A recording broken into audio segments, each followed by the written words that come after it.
Hello, my name is Christina Parker from the New England News Committee, and I am here with an average high school student. I'll be showing her a video featuring Shane Koizan performing an emotional poem called This Is My Voice. We will be asking the student various questions after the video, testing her understanding of the poem. So Ashley, what did you think of this video overall? Give me a couple of words to describe it. It was like weird because this guy was yelling, then whispering, then yelling. He sounded really mean, like not at all. Like I couldn't really hear what he was saying or anything. He was like blah blah blah blah blah, and then it was like slow again, and then he was like blah blah blah blah blah. Okay then, well, he raised his voice for effect. He really wanted to get his point across, you know, to show his passion for what he was saying and his anger towards how the people in the poem were treated. So now I'm going to ask you a few more questions about the content. Votes instead of ballots. What does that mean? Bullets are like shooting people and ballots are voting. So he wants to shoot the president. What he is saying is that we have the right to our opinion here in America. We have free speech. But in other places, such as Iraq, one would be shot if they stood up and opposed something, if they said no. Right, Ashley? Now, when he says... Not to covet. And the only ones willing to speak up are forced to live so far beneath the radar that the underground is considered above it. Who does that remind you of? Like a worm, because they live underground, but they don't want to be like eaten by fish and all, so... Well, it reminds me of a few people he mentioned in the poem, such as Nelson Mandela and Galileo. They were both put in jail because they believed in an idea that no one else did. Put in jail! Nelson Mandela was an anti-apartheid activist, which means he was against racial segregation in Africa.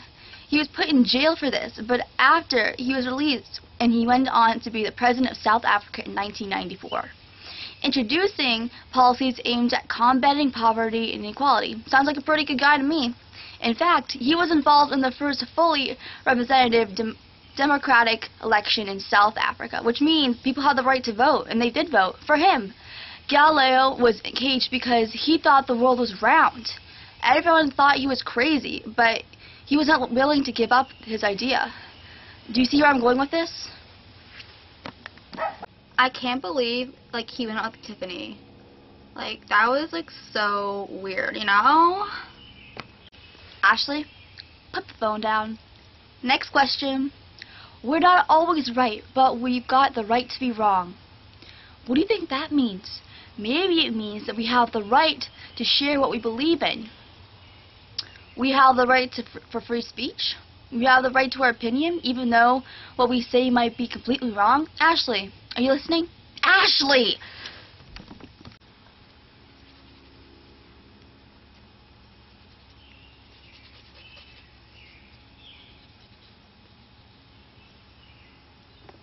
What? Well, I'm going right to the fun stuff. You know about Martin Luther King, right? Isn't the guy who had like a nightmare or something?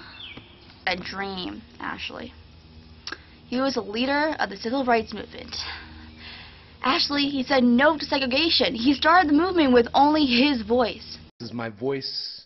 There are many like it, but this one is mine. Don't you see how this connects? How about Rosa Parks? She wanted to sit in a white person's seat on a bus and started an evolution.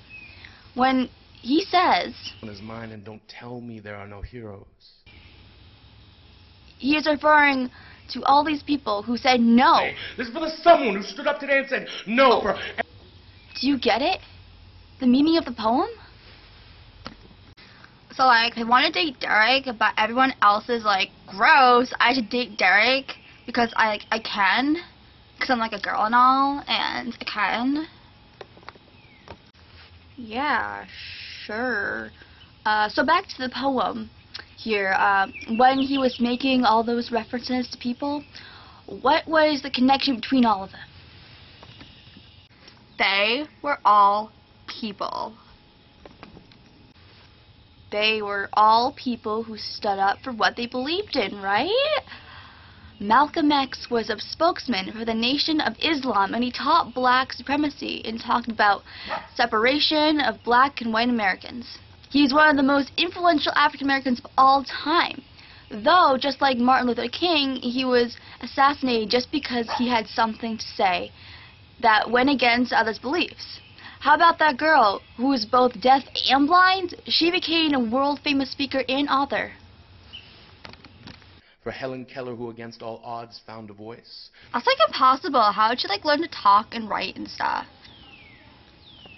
She had determination because she was not going to live her life silent without her voice and her ability to say what she thought was right. Are you getting it? Please tell me you're understanding this, please. Okay, watch this and tell me what you think. Every time I walk by, I can't help but feel at fault that maybe I didn't search myself hard enough for the Control-Alt-S so I could save the world. How do you think he is feeling when he says this? Like, he wants to be a superhero, but he can't be a superhero because he doesn't have, superpowers or anything like that. He does have a voice, though, and he wants to speak up for those suffering on the streets. He wants to end poverty. He feels guilty that he is not standing up for those who are not willing to say no, those who do not have a voice. Do you understand it? Do you understand? Please tell me you understand. Gosh, Ashley! Wake up! Yeah, listen, can we speed this up? Because I'm gonna miss my mani and pedi appointment, and, I really need to get my nails done. Duh. What does this remind you of? And this time it's for the sons and daughters who watch mothers and fathers drown in shallow waters while panning for the American dream in a polluted creek called the mainstream. Since you obviously don't know, or have never read a history book in your life before, I will explain it. This reminds me of the 49ers during the Gold Rush. In 1849, many people migrated to California from the East in the United States to fulfill their dream of being rich. And mainstream is a trend that everyone follows. Don't you think that the Gold Rush is like a mainstream? Don't you think people suffered by following what everyone else did? Don't you think that not everyone should be the same, act the same, and believe in the same things? Ashley? Earth to Ashley! Listen to me!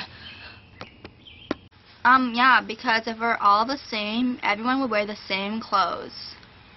That would be terrible. And say that everyone in the world had to wear the same clothing and you're the only one who opposed it, would you stand up and say to the world that you wanted to change? Would you? By myself?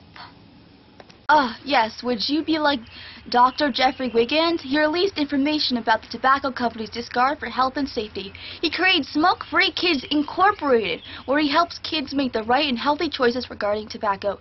He lectures all over the world on his opinions about tobacco. Would you do that if you felt that your opinion mattered? Jeffrey Wigand, who alone stared down big tobacco. Or would you be like Louis Riel, who led 2 resistance movements against the Canadian government and its first post-Confederation Prime Minister, Sir John A. Macdonald, because he wanted to preserve the Métis rights and culture? He stood up. He said no. How about the 2 Live Crew, a hip-hop group from Miami, Florida, who suffered lawsuits for their lyrics, but they still made their music anyway? Mahatma Gandhi, the leader of Indian nationalism in British-ruled India, he led India to independence. He inspired movements for non-violence, civil rights, and freedom across the world. Just because he said no, because he used his voice like I'm using my voice right now to communicate to you the meaning of the poem, my voice, my opinion, and you're wasting my time. So please, listen. It's hard not to when you're yelling at me. So Ashley, when you go to school tomorrow and you have an opinion, what are you going to do? You have a choice. Use your voice and stand up and be counted. Thank you for your time, Ashley. You, me, this city, this country, we will always have a choice. When you stand up to be counted, tell the world, this is my voice. There are many like it, but this one is mine.